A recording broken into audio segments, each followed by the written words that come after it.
Good evening, Fred. How you doing, buddy? Good evening, Anil. I'm doing good, thank you. I'm still I don't know all these years. I'm not used to it getting dark so early. At the same, I'm like I think I have enough lights on now, but otherwise, I think the last time we chatted, it was lighter and brighter outside. So, if it's sunny where you are right now, I've got questions. Yeah, no, it's not sunny. It makes a big difference this time of year. And I grew up in Sweden, so I'm used to dark winters. Do you know? So I grew up in Denver, and I never, even when I went back home, I never noticed like how obviously it's not in the northern hemisphere, but London getting dark as it does, but then staying as bright as it does in the summertime until like Mm. 10 o'clock, 10:30 at night. It never occurred to me until I went home and actually saw that difference. So, um, Yeah, for sure. cool, So man. now that you're on the topic of talking a little bit about where you grew up, I wanted to ask you because some of my friends asked after our last chat that I got to introduce myself, but they were wondering who you were and what you do. And I think in particular, like your career and your job sound really interesting. So could you say a few words about that? Yeah, sure, man. Well, a bit of quid pro quo there, eh? I like it. Well, so for folks that know, Fred and I went to grad school together. So did my MBA at London Business School. Wow, that was again 14 years ago. Finished 12 years ago. So I'm currently living in London. I work for Nike. I used to work for Adidas or Adidas, as some in the US call it. That was after the MBA, and before the MBA, I worked in consulting. My family originally from India. Both my parents, my sister and I were born and raised in the US of A. Interesting times right now in the United States with the elections nearly finished, or let's see what happens here next. So yeah, I actually studied in India when I was 9 years old for about 3 years. So living abroad has always been a massive interest for me. And I actually have been living abroad since I started and finished the MBA. So it's been about 14 years since I've lived in Europe, been a bit of a pinball, and learning a lot about myself, meeting a lot of amazing people, and traveling as much as I can until they send me back to the US and say, right, yeah, your visa's up, get back. So Mm. yeah, that's a bit about me. At Nike, I work in sales. I've worked in retail before, and the best part is I work with people from all walks. People that have worked in retail for years, people that have worked in sales for years, and yeah, I think if anything, that's probably the one thing that drives me is people. So if you ask me what I do, it's just I'm someone who loves to lead, develop, and invest in people. Mm. I think that's very cool because it connects with this this podcast, Mm-hmm. and also perhaps with your interest in triathlon. So you see a connection between like the Just Do It company you work for and triathlon and personal development podcast. Totally. Do you know what's crazy is I actually was working for Adidas when I started training for my first triathlon. And then I left Adidas just before I did my first triathlon in Mallorca and then joined Nike a couple months later. So, but if anything, what Nike has done is it's enabled me to do more than just triathlon. So I've done two Tap the Tours. I've done a ride around a lake in Sweden, the Vanten Runden. So the Oh wow, 300K yeah, yeah. overnight bike ride. So yeah, man, it's amazing how the just do it mentality when it comes to your mind, your body, and your soul, which then led me to live, breathe, believe. So it's kind of full That circle. is very cool. Yeah. Yeah. Cheers, man. Appreciate you asking me. I have a question for you, and this is something that a few folks asked me since we last chatted, and that is, so Fred's a coach. I'm sure he deals with a lot of people that probably suffer from similar issues. And one topic that we discussed last week was reading, or can you read too many self-help books? And I love that chat. Today, I think you and I wanted to talk about procrastination and anxiety. Fred, what's kind of stirred that, and what tell me more about that dynamic between procrastination and anxiety. Mm. I think it's just one of the common topics that comes up in life and in coaching that there are basically certain things that we just shy away from. Certain tasks get done and certain things don't. Um, and it's something that I've worked on in my own life over the last few years. So it was just one of the topics that I put on the list because it comes up pretty frequently, and I have some ideas about it. I agree with you. So I will openly say I procrastinate. I think I've gotten better in the last, well, I'm gonna say the last few years, but I always thought procrastination, the anxiety that I got from it actually made me more efficient, more effective. Like I'm like, "Ooh, crunch time." But one quote that continues to come up every time I think of procrastination is, procrastination's like masturbation. You enjoy it while you're doing it, but in the end, you're just screwing yourself. So yeah, I'm like, yeah. So as much as I subscribe to procrastination, I do feel a bit of that anxiety, but I get a rush off of it. I feel like, oh, I'm going to be more effective, more efficient with my time. Is that? Tell me some of your thoughts on that. What about procrastination is maybe leading to good Hmm. anxiety or maybe Yeah, yeah, negative yeah. anxiety? Well, I think it comes back to what it is, right? What we're talking about. Do you want to have a go at defining it? Give me, yeah. Why don't you give me Procrastinate. your definition of it, and Oh I'll yeah, I'm doing it touch first. back mine. Yeah. Um, so it, there is something we feel like we should do and something we want to do. So there's some idea of a conflict about what we should be doing right now. And then that might also lead to some regret. So I Mhm. think there's like a choice between different activities leading to some conflict and regret. Because if there's no conflict or regret, you're just choosing something. Sometimes the right thing to do is to watch TV or go to a party and you feel great about it, and you work hard the next day, and that's not really the problem. That's why there has to be this conflict or this regret. Like you're in bed at the end of the day and you think like that was really the wrong thing to do. So yeah, I hear you. It's almost like I'm gonna go backwards. I'm gonna think to time when I was a student and thinking, okay, I got a test due, on this date, or I got a paper due tomorrow morning. And I don't know those of you that still have those nightmares of, oh, I've got that paper due, and you wake up, you're like, thank God I've graduated. I no longer am in school. But you think about that, and then yeah, you make certain choices. I'm gonna go hang out with my friends. I'm gonna go watch that movie. I'm gonna go for a drive. I'm gonna eat dinner. I'll get to it. I'll get to it. And then you're like, okay, now you've realized it's tomorrow. You've got it due or the test, and you're like, all right, let me. And you suddenly crack open the books, and you're just like, some Mm. people, I presume, would be like, okay, cool, I got this. Like, I've got 3 hours to study. I'm going to be efficient with my time. Some people probably freak out and they're like, why did I do this? This was the wrong choice. And they start kind of almost beating themselves up for the choice they made, Right. whether it's right or wrong. Hey, tomorrow's the day, suck it up. Yeah. I think there are two interesting kind of angles to that. One is that in procrastination, a lot of us feel alone.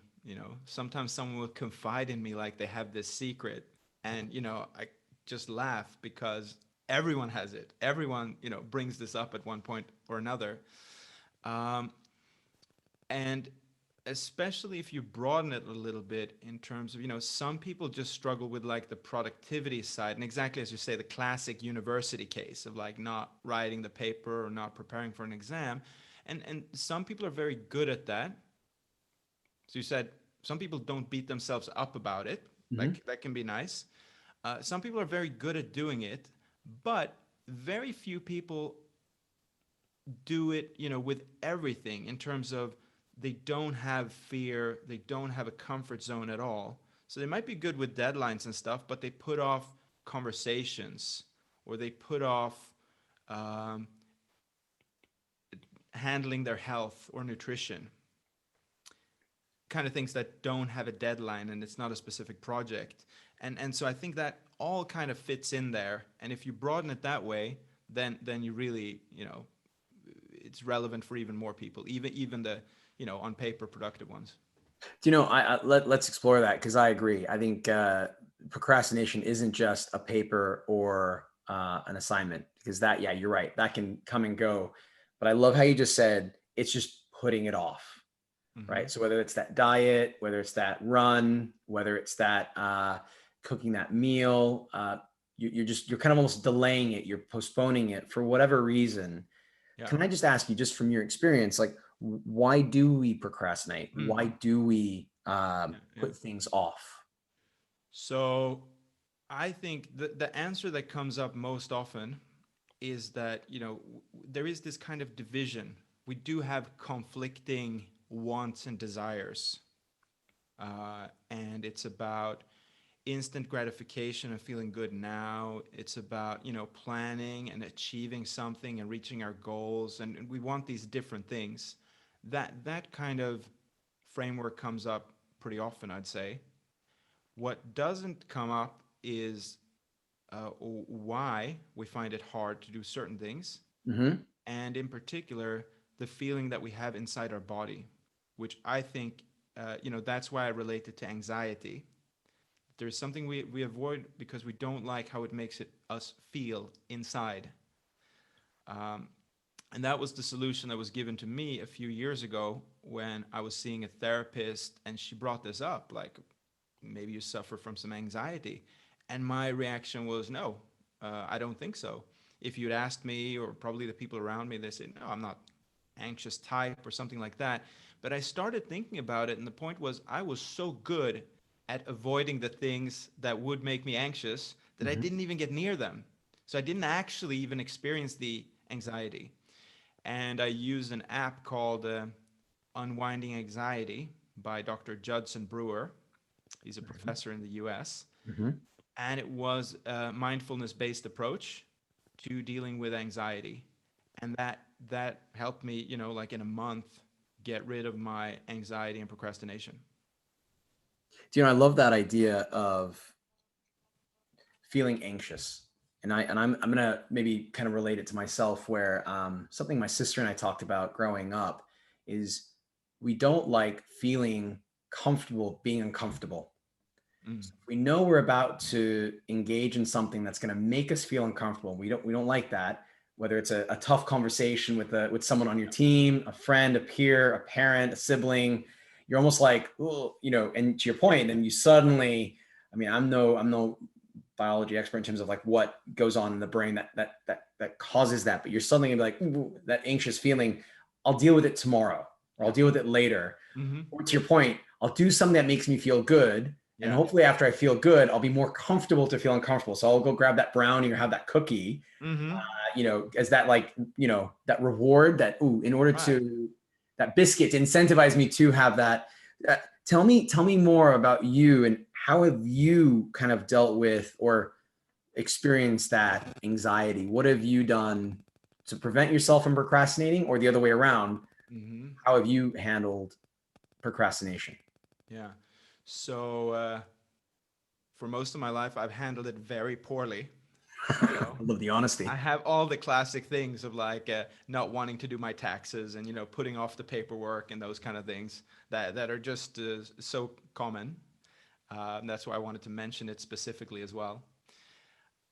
And this the meditation practice that I've done, and in this case, unwinding anxiety in particular, helped so much to just identify that feeling, like that might very typically be a little tightness in the chest. So this is something I ask people about now. Like, do you feel it in your body?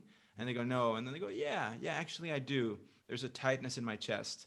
Um, and then the trick is to approach that with the curiosity, and curiosity even to a kind of silly level where you go, is it more on the left or on the right? You describe it with curiosity, like you'd taste a glass of wine. It's Mhm. the analogy I like. Yeah. And you can also rate it, like on a scale of 1 to 10, how bad is it? And as you do that, as you describe it with curiosity, as you take a couple of deep breaths, you notice that it straight away has lessened. And this is the big lesson with reactions in our body, and things we feel uncomfortable with, or anger. The other classic one is, count to 10 is like the best advice ever. You just count to 10 and everything changes. And with this kind of feeling, the feeling passes very quickly. But if you latch on with the thoughts and make this, suffering sandwich, add on the Mhm. layers of suffering, you Mhm. can go for as long as you want, obsessing and thinking about it. But the physical sensation trigger actually passes very quickly. And that's the thing you want to see and start to experience and then get more comfortable with. That it's just like a wave 10 seconds, and then you kind of passed it. Tell me a bit more about the meditation and the breathing, because okay, hey, for someone that doesn't get it in terms of like, oh, I feel anxious, we'll count to 10 and we'll breathe and count to 10. What's happening there? Like, why is that a powerful tool to kind of overcome that sensation of anxiety, that physical manifestation? What happens there? Hmm. I think it comes back to a framework, which is like you have sensations, emotions, and thoughts. There's a few other things going on, but those are like the main ones in terms of how we, escalate and spiral an experience into a really negative experience. Mm-hmm. Um, something exciting can be both good and bad, like climbing a mountain or almost getting into a fight. It can be like the same sensation, but one is considered good and one is considered bad.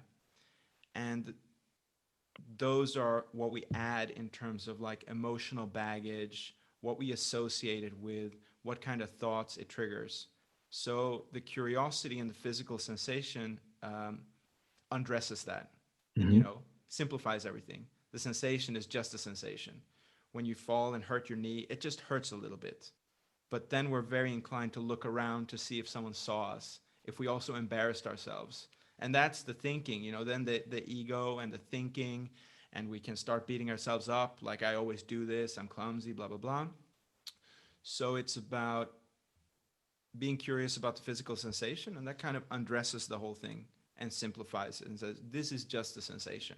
We don't have to make it so meaningful. We Mm-hmm. just, let it pass. So if I get you right, it's almost to say, hey, again, let's go back to you're about to go for a run, because I feel that sometimes I call it, I struggle to motivate. Going to go for a 5K run or a 10K run or a bike ride on a Saturday or Sunday morning. And I feel a bit like anxious. And I feel a bit like, and I, like you said, I feel it manifest a bit. And I start feeling a bit like, okay, feels tight here on the right side. Okay. Yeah. And then I think to myself, okay, just I try to visualize okay, hang on, but you're not going to put this off. You're going to go. So get your kit on. So I get the kit on. It's like, Yeah. okay, step one. And Right. I breathe, and I'll kind of visualize, how amazing you're going to feel when you run, and like start to, Yeah. you almost start to associate almost like positive sensations, Yeah. positive emotions, and positive thoughts Mm. to Yeah. that anxiety, to almost kind of go, look, it's actually going to be a lot of fun. Like, Right. you know, So I think that starts to become a great toolkit.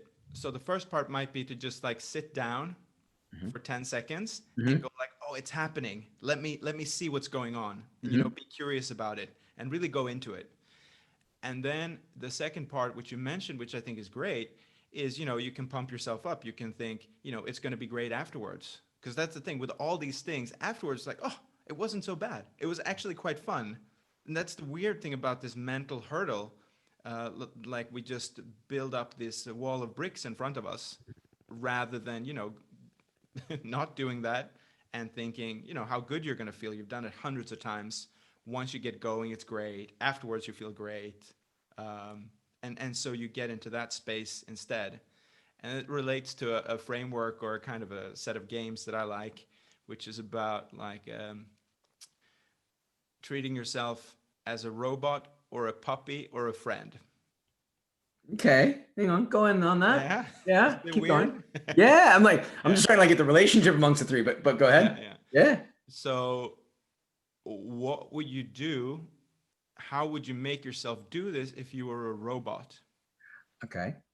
Then you would describe the task very simply, very concretely. So you're not making some big thing out of it. You're just like, these are the steps. This is the task. This is the goal. These are the steps. And I think that that's kind of the direction you're going in. It's step by step. What is Yep. it actually I'm doing? Mm-hmm. I'm not ruining my Saturday morning. I'm not subjecting myself to torture. I'm putting my shoes on and then, No, my but you're right. headband, It's rational. It's headphones on. like Yeah, yeah, step yeah, one, yeah. kid on. Step two, pump up the air tires. Step Hmm. three, get the bike. Step four, pedal in and go. Yeah, yeah. And that's like, I think, a bit of programming or Mm-hmm. something like a very simple robotic or kind of computer instruction. Yes. That might work. And I think it's different for different people as well. So the second part, sometimes we want to teach a puppy how to do something. And then, we're very compassionate because we know they're young. They don't know how everything works. And so we can be that compassionate with ourselves as well and say, isn't it cute that we're not so rational, we're not so perfect, and we're afraid of, fire and darkness and death and these kind of things. And you can treat yourself as if you're a young puppy and encourage yourself to do something. And yeah, I think that part is mainly about compassion. Love it. Love it. I And actually think, I'm sure we've got partners or friends or maybe someone who's like a bit delicate and they're like, oh, I don't want to jump into. You're like, hey, but it's cool. That's cute. That's adorable. Almost like yeah, yeah. you're nurturing about it as opposed Mhm. to like, want to beat with a stick and go, no, you have to do it now. Okay, Yeah, cool. yeah. Love that. I'm not a huge fan of the stick and the self-flagellation. Like, coming back to what you said earlier, some people are very productive, but they constantly beat themselves up. Mhm. And I'm not sure that's worth it, and hopefully they can maintain the productivity, but with a more positive frame, without feeling inadequate or, feeling that they have to prove something or something like that. You So have anyway, to coming back nurture to the frame, yourself. sorry? You have to nurture yourself. Can't beat I think yourself so. up. I think so. Yeah, do it from the right place with the right motivation. That's much more sustainable. And you want to be happy while you're performing and while you're improving, right? So coming back to this little framework, the third one would be like treat yourself as you would one of your good friends. And it comes back to one way to look at it, comes back to loving kindness. There's a funny thing of like loving someone is wishing them well. You want them to be happy. Mhm. And that's also an exercise that's worth doing regularly. And we find it quite easy to wish the people we love well. We Mhm. want them to be happy and healthy and free from suffering.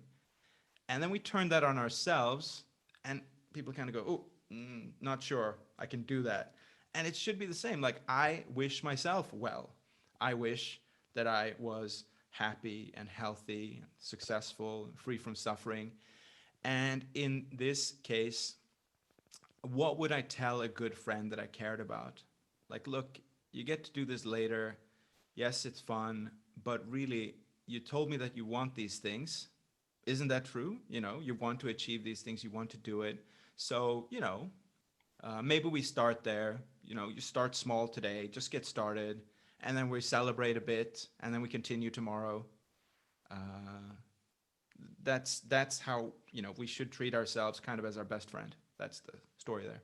I love that because I think that I was having a chat with someone today, and I think we have a tendency, I don't know why it is, to naturally just we discount ourselves.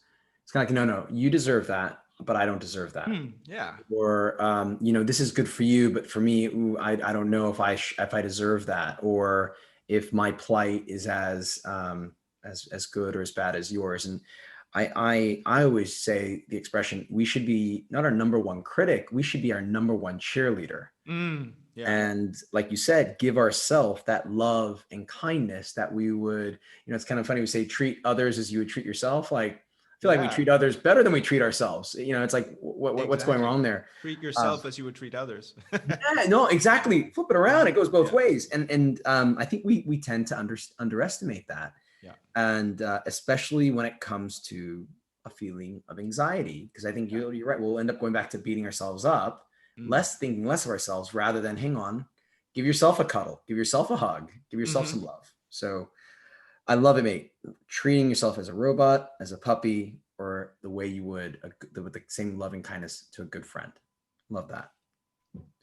I kind of want to come then kind of full circle back, mate, because I didn't expect this conversation to go as it did, because I'm thinking Okay. procrastination, anxiety. I limited myself initially to like procrastination to work, to an assignment, when procrastination surrounds us as much as like anything else. But that feeling of anxiety, maybe I want to dig into that a little bit more.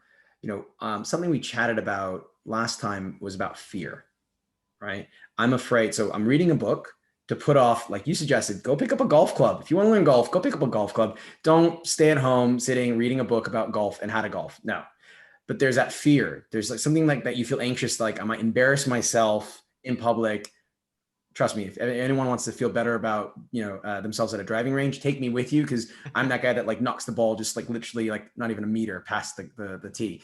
My point though is what is it about that fear within us that tends to cause that anxiety or causes us to choose something easier or to postpone that what we think in our head, what we create in our head is like something that's difficult when actually it's really easy and straightforward. What's with that fear, Fred, that you've maybe heard of or thought of when it comes to yourself or your clients? I think it comes, part of it is evolution. That we as humans are not used to being top of the food chain. This is where the fear of the dark, fear of fire, fear of predators, and all this stuff comes in. That's how we grew up evolutionarily. That, you know, it's better to be fearful of a noisy signal, because if you're like overly cautious, you survive. And if you're not, you know, that might kill you in the days of the savannah or the jungle. But that's not the case anymore. So we're afraid of a lot of things that aren't actually dangerous. I think that's our natural evolutionary instinct, unfortunately. And if you look at the lions, you know, they're chilling out. They're eating, they hunt when they need to. They know they're top of the food chain. They take it very easy. And that's where we are now. And you can still be ambitious, and you can still, you know, be paranoid about certain things, and you can still be afraid of like cars. They're actually super dangerous. But we don't have to be afraid of a lot of things in our everyday life, like having conversations or doing certain tasks like paperwork. That's not actually dangerous. So I think that's where it comes from. And then the second part of that is it means that we have all these sensations in our body, right? It's largely about hormones. And we're not friendly with them. We're not on good terms with these bodily sensations that come and go. And they freak us out. And that's why we decide to have a cigarette to calm down or have a beer to calm down. We try to manage our mood and our energy level and our hormonal responses with all these kind of external, I don't know, stimuli or, you know, medicines in a way that, yeah. I call them Band-Aids. Sorry? I call them Band-Aids. Yeah, exactly. It's like, I got a cut. I need a Band-Aid. Like, but why'd you get the cut? How'd you get the cut? It's just something that it's topical. Exactly. Yeah. And I think as we become more friendly with the sensations in our body, we need less of that stuff. And it's the same kind of thing. We're curious about it. It just passes. It's not actually dangerous. And that's, you know, the kind of healthy, sustainable way to deal with it. And that's something we can practice and get better at. And again, it's look, I'm not a smoker, I don't want to call out smokers, but I sometimes think, like, you know, you get that nervous sensation. You're like, instead of doing that work, you're going to go outside and smoke a cigarette, or, oh, you know, instead of doing that, I'm going to go quickly run out and grab a coffee, and I'll do it after I get my coffee. Or you almost need a fix to give you to feel better or to calm yourself. Ironically, I'm thinking about the term "what if," right? So you're right. We are afraid of a lot of things that aren't really things that we need to be afraid of, because I think our mind, we end up kind of almost psyching ourselves out. Like, we almost think, like, well, what if? Well, you know, what if I have that conversation with my boss and it doesn't go the way I want it to? And, well, what if I do this work and I submit it and it's wrong? And what if I ask that question in this room and people think I'm an idiot? You know, and it's like, suddenly you just almost start like psyching yourself out. Yeah. And that anxiety level grows. It starts to manifest itself physically. You start to feel those sensations. And it's weird, mate, the way you put it. It's almost like you're not on good terms with your body. It's almost like your body's starting to revolt, you know, like you got the hormones that are being released. You're just like, when actually it's just yourself, probably just fooling yourself, or just, it's just amazing. It's almost, again, we become our own worst enemy, as opposed to, again, your own best friend. Yeah. And I get the feeling there, it becomes a little bit like an echo chamber. You know, we kind of egg ourselves on with the sensation and the thoughts and the emotional memories. That's how it becomes like, you know, a whirlwind. It's like we can create our own storm inside if we're not careful. I agree, mate. And I think sometimes, and I'm not saying it's a bad thing, but, and again, this is why I love coaches, right? Is you would hope that you have the clarity, or at least the mindfulness to snap yourself out of it. Go, hey, yo, get out of this, like break that echo chamber, stop that.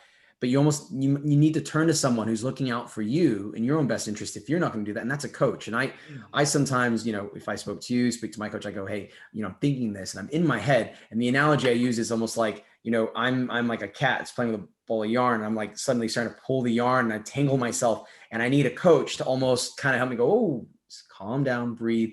Now let's untangle that thread and straighten it out in your mind, because otherwise it's just going to be a bunch of spaghetti noodles in your brain and you're not going to know what to do, and you're just going to get caught in that cycle. And so that's why I love how you say that, Nate. It's that echo chamber that you want to avoid. Fred, just out of curiosity, have you recently experienced this type of procrastination have you procrastinated recently that's led to like a certain level of anxiety, something you've put off that, you're human, you may be a coach, but you probably learn yourself. Has something happened recently to you? You're kind of like,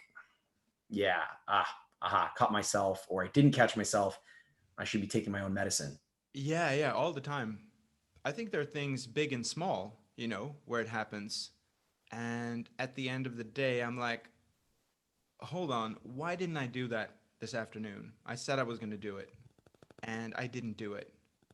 And it's the kind of thing where it can just be an incorrect prioritization. The other classic thing that everyone says is, my place has never been as clean as when I have something else important to do. We even do the cleaning and the laundry and this kind of thing. That's something that I fall into. And it relates to another thing that they covered in this unwinding anxiety app. And it's about like rating your days, like a 1, 2, or a 3 if you're struggling with this. And I think that applies to a lot of new challenges. I think it can apply to training as well, like physical training. You can rate yourself and say, today I'm feeling really strong, I'm really going to go for it and have like a heavy day. And then some days it's like, you know what, I didn't sleep well, I have a few conflicts in my life, and especially this year, it's been with COVID and homeschooling and all these things. And then you say, you know what, today I'm just going to lower my ambition level a little bit.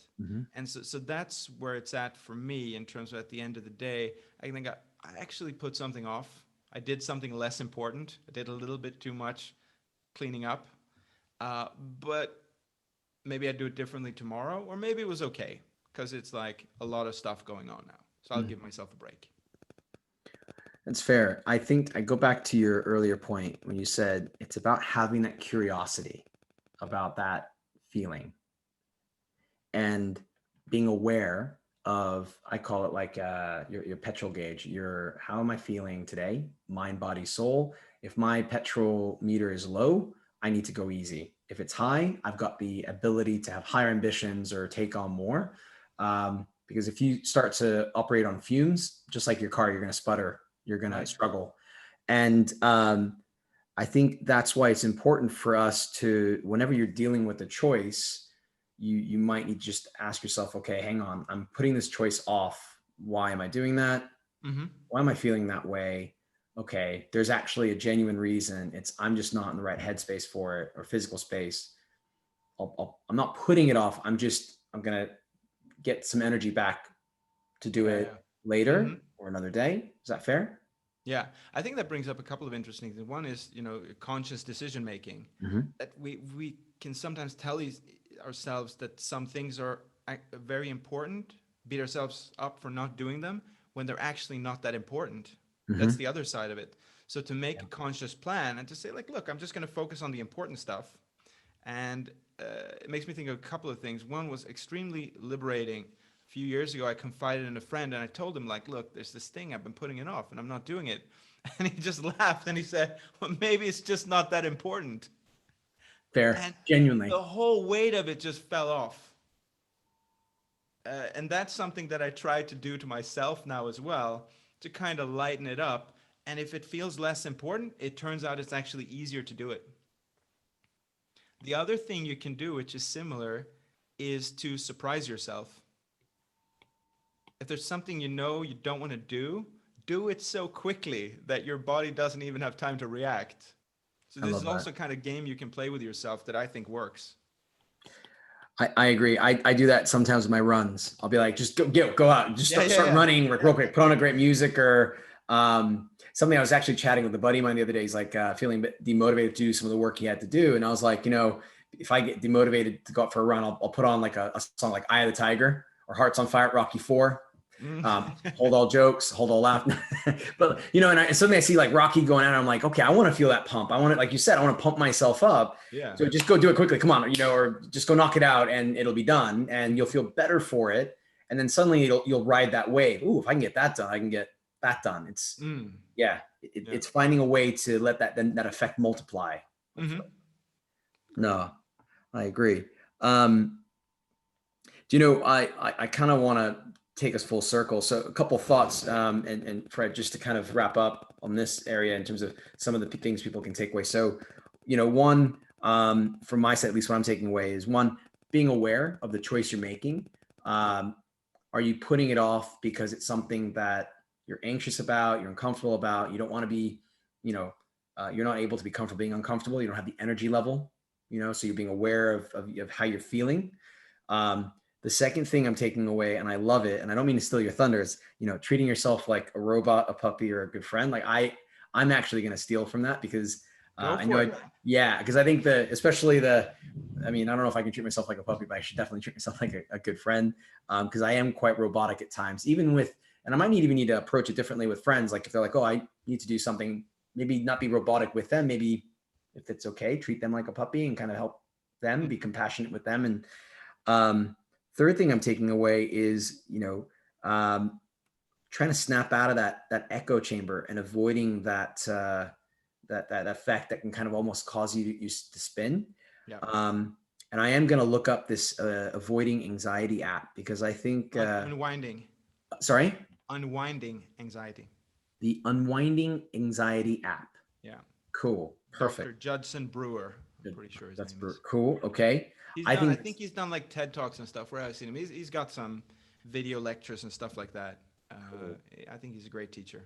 I'm definitely going to look that up. And then one thing I actually wanted to share with you is something that I picked up from Atomic Habits, James Clear, kind of flipping it. It's almost rather than having that coffee or that cigarette or that cookie, whatever, before you do that uncomfortable exercise, almost say, let me do that first. And then as a reward, I'll have that after. So it's almost a bit of you're rewarding yourself for doing something that might seem uncomfortable or unpleasant. Mm-hmm. But then once you've done it, you feel good that you've done it, you finished it, and you get a reward. It's almost like a win-win. So absolutely. Yeah, that's something I wanted to share with yourself. Mm-hmm. Any other thoughts on your side, mate, before we wrap this one up? No, I think that's great. It only made me think the last thing you said as well about Atomic Habits, which I think is a great idea, to start small. Just like see how little you can do. And it's, again, just playing with the feeling that if it's a daunting task, but just like do the smallest part of it you can today. And you'll find that that's not that bad. And then you can finish it tomorrow. And then you find out it's not that bad once you've started. You might actually go for a bit longer. That's fair. I think we need to, I'm pretty sure we're going to be coming back to this topic at some point in the future, mate, because I think there's so much to this, even the whole factor around fear and how we need to stop playing mind games with ourselves and find a way to clear ourselves, clear our minds, whether it's through meditation, through breathing exercises to calm ourselves down and move ourselves forward. So Fred, I want to give you a bit of an update. Since we last chatted about, are you reading too many self-help books? I signed up to Blinkist last night. Okay. And yeah, mate. So for those that aren't familiar with Blinkist, look into it. But in short, it basically gives you like a synopsis, like the key points of a book in like 10, 15 or a 20-minute text or audio. I haven't used it yet, but I'm actually going to use it because I got a question, Fred, after we did our last chat around, well, two questions actually. One, how do you, if you're not reading new books, how are you going to learn something new? And the second one was, how do I know if a book is worth reading or not? So Mm-hmm. it's like if I should only read a few, how do I know? So I said that's a great question. So I'm going to pose that to you here in a second. But that's why I thought I'd try out Blinkist, because I'm like, okay, Mm-hmm. if I can read a synopsis of a book in 15 minutes and go, yeah, actually, I do want to invest more time in that, and Exactly. Yeah. Yeah. then I can pick up the full copy or the audio file and go through it. So, but I want to kick those questions back to you. So the first one was, yeah, if you're not reading new books, how are you able to learn new things about yourself? What do you Mm-hmm. think? Yeah. Um, I think you can get a lot of ideas just from hearing what other people read. And, there's so much information online. We start to research something and we have an idea, we talk to people. Uh, the really underestimated part, I think, is in our inner experience, that we actually know so much already. And this is the part that we underestimate. That's kind of the real, you know, push or battle cry that I wanted to make, for just like, look at how you're feeling about something and what your thoughts are, and try to analyze it, try something out, experiment. Um, and you can figure out most of these kind of superficial ideas will come to you within a week or two, and you trust your experience and you find out what's right for you and what works. That very natural and intuitive process, it's like a personal science experiment. um, I think that can take you very far, and that can also lead you to the right things to read when you really, have gotten to the edge of something, or you really uncovered like a major challenge in your life. You'll feel more motivated to really crack that one with more outside input, more books. Love that. And there was something that you mentioned too that I wanted to kind of almost reinforce, and that is, a book club. If let's say, for example, you and I were to say, hey, let's read this book. You've not read it, I've read it, and Mm-hmm. then let's discuss it. There might be things you'll pick up on it that I might have missed that actually is something new for me to learn, rather than Yeah. thinking I need to read something Yeah. new on Yeah. my own. Whenever you're doing an experiment with someone else, you're going to learn probably more than you expected. Uh, I think that's right. Yeah. and then that second question, which is, how do you know what book to read? In terms of, where you get the best recommendations, or create that. How do you create that short list of books that you Mm. would recommend to a client to read? Yeah. I actually find myself, I used to give away a lot of books, and now I don't recommend or give away very many books at all, because I'm not convinced that it's right for someone just because it was right for me. And so again, I think it starts with like that feeling inside. It's going to guide you somewhere. And when it guides you somewhere, that's how you gain a conviction that this is, once you start Googling something, once you identify the direction you want to go, you will find the great recommendations. You'll find, a video lecture, and you watch that, and that's a very easy thing to get into. And then they recommend a certain book, or, a certain, on a topic, the same book comes up 3 times. There's a process Mhm. where, I don't know, not a very strict process. Um, and you talk to a friend and they recommend something, and you gain a picture of like, okay, it seems on this topic, like that's really, these are the top 2 books. The other thing that I recommended last time was, if you can afford it, just buy it and try it out, and don't feel obliged to read the whole thing.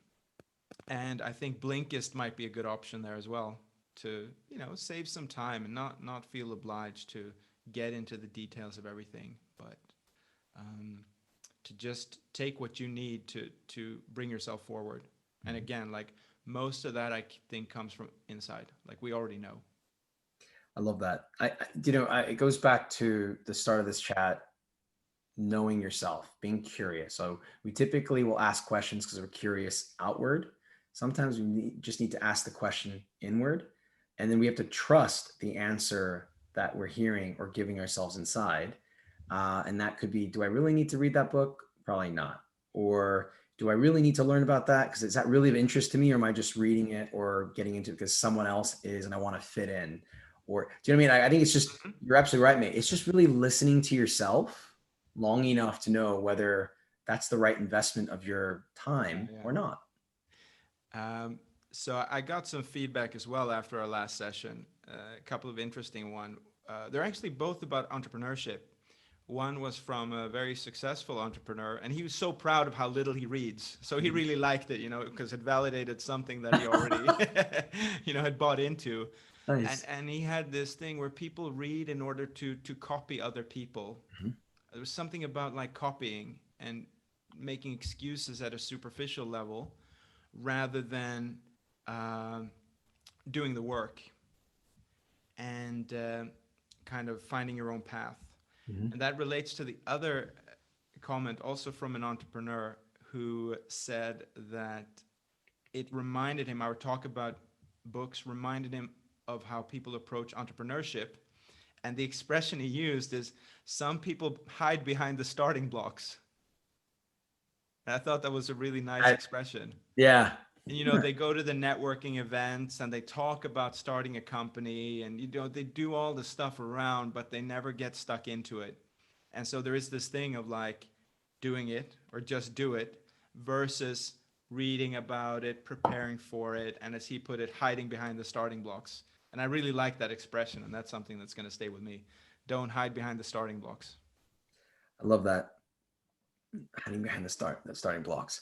Um, do you know, it's funny because I feel like sometimes if you ask people questions or if you're referencing a book while you're doing it, I think it's far better than, doing that before you do it, because you've got no context. You don't have any experience under your belt. Yep. You haven't picked up the golf club and actually swung at it to understand, okay, what am I doing wrong here? And I think it comes back to fear, mate. I think, and I'd love to discuss that with you at a later stage, just more about fear, because dude, there's a reason you use the word. You're hiding behind the starting blocks. Don't do it. Well, why are you hiding? What are you afraid of? Like, and I think, you say people read to copy. You know what? The best thing about if you are an entrepreneur and you want to copy them, they're doing it. Go out and do it. I think that's the thing. And I think we're just afraid to do it. We feel more comfortable to get on a couch, pour a cup of tea and read a book and hope that you're one day going to feel motivated. You're not going to procrastinate. You're not going to feel anxious. Yeah. You're going to go out and do it. It's funny how they all intertwine. Yeah. It's an interesting connection between the two topics. That's cool. Yeah, man, it is. That's what I'm saying. It's just, yeah, knowing yourself, knowing if you're going to feel anxious, and just cut it out. Just go do it. Yeah, man. Cool. Well, Fred, I love this, mate. I really appreciate the time. Any closing thoughts, man? Or are we good to go for tonight and we catch up another time? Yeah, no, I think that was a great summary. Lovely chatting to you again. Likewise, bud. Hey, listen, you take care. And for folks that listen to me, Live, Breathe, Believe, you can listen to this on YouTube. You can listen to this on the podcast. I'll put Fred's details in so you can get in touch with him. He's an amazing guy, and you can learn a lot from him. Big hugs, Fred. Have a great night, bud. Big hugs. Thank you so much for that. Pleasure, buddy.